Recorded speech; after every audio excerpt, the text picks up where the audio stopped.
Howdy! Hey guys! So today I'm going to review Veronica Roth's Carve the Mark. It is just fantastic. I know I've said that about a lot of books, but for real, Carve the Mark is amazing. Now, I did not read the Divergent series because someone spoiled it for me when they just had first come out, so I never got to read it. And so I know the gist of what happens. I'm a bad book nerd and I saw the movie and never read the book, so I can't really compare, but I have no bias. So Carve the Mark is gorgeous and no big deal, but I met Veronica Roth at TLA last week. Totally forgot to mention that in my book haul, but hold on, where's my page? No big deal. Yee, I have an autograph copy. Oh, so cool to meet her. She had the best closing speech. She talked about how librarians can help, sorry, not librarians, but how libraries are one of the safe places she thinks about when she thinks about safe places, and about how we are resilient without knowing that we're resilient. And she made a really cool comparison to being in a soul cycle spin class, about how she learned she was resilient by having to do a spin class, which if anyone has ever done a spin class, you gotta have some guts and some resilience to get through one of those. Okay, so Carve the Mark. It is told from two points of view. One is from Syra, and one is from Akos. So it starts with Akos when he's a little kid, and so they live in this universe where everyone has a current gift, and they kind of worship this thing called the current, and it is kind of what controls everything. In a sense, it's their god, but not really. So anyway, everyone has a current gift that they get at puberty, and so Akos' gift is that he cancels out other gifts. So when he meets someone who doesn't feel pain, he can touch them, and suddenly they feel all the pain that they've had inflicted on them in their lives. And Syra's gift, sort of gift, is that she is in constant pain. Now, I'm not talking just like, ow, like unbearable, I'm sitting here and I can't because something is touching me and it hurts, just unbearable, crying, constant pain. And she can also inflict that pain on others by touching them. So Akos' family was taken across his world, which is kind of shared between his people and Syra's people. And Syra's people are kind of looked down on. People don't like them. They're very rough people. They're kind of scavengers, so they take trash from other planets and they kind of take it and they use it for themselves. So a lot of stuff on their side of their planet, which is like ships and houses, are built from other things. So Syra is kind of a princess of her people, and her brother is like the ruler of their people, only because their father and their mother were rulers of their people. Now Syra's brother, there's no nice way to say this. He's a douchebag, and he uses Syra's power to get his way. So when he wants people to do what he wants, he just uses Syra. And so her nickname is, I forget her brother's name, but it's his scourge. Ryzek Scourge. That's what they call her.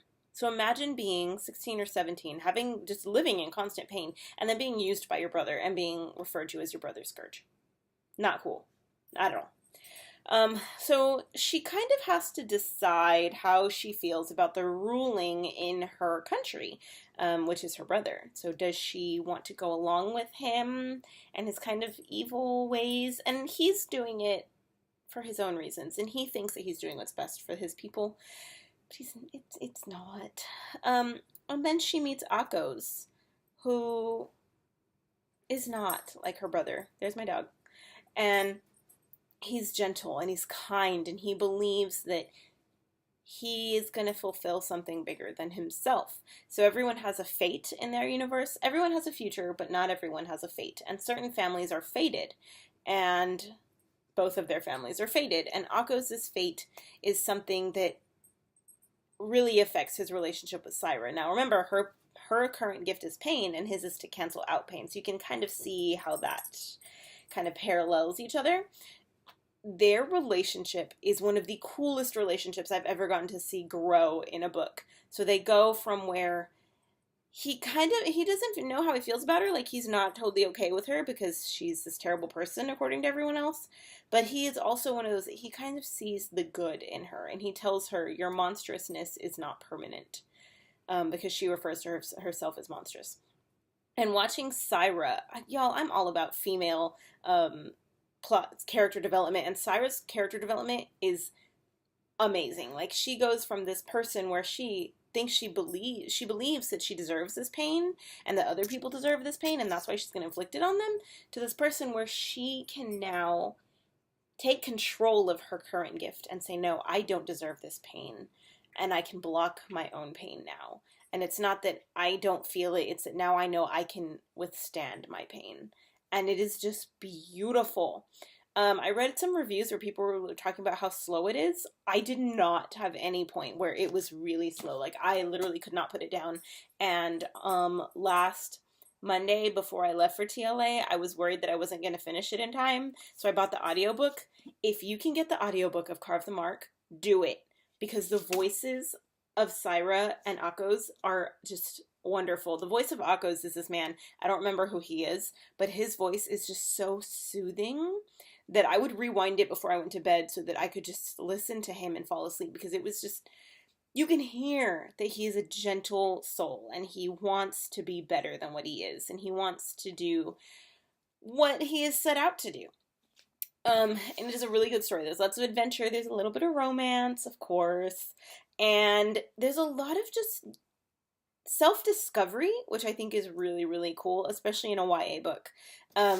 And the tagline on it is, the honor has no place in survival. So obviously there's a story of survival, and I really think that there are multiple stories of survival in it, because it's not just Syra's survival against her brother, it's not just Akos' survival against everyone that he now lives around, but it's an entire planet, an entire people's survival kind of against the world.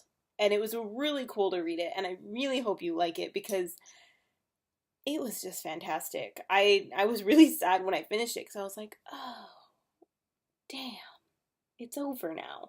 But I've heard it's a duology, and I cannot wait for the next one, because it leaves you at a really good stopping point where it's a little bit of a cliffhanger, but you get that good resolution where if it takes another year and a half for the next book to come out, it's okay, because I know that at this point where the characters are, we're good.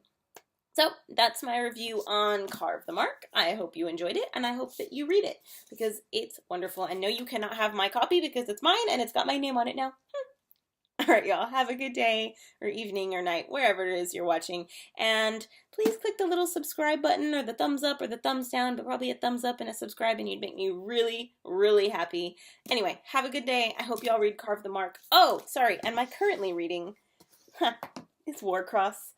It is just gorgeous. Not just a cover, but the story itself is genius. I can't wait to finish it and vlog for you about it, because, oh my god, so much fangirling going on. And Marie Lou replied to my tweet about it. All right, y'all.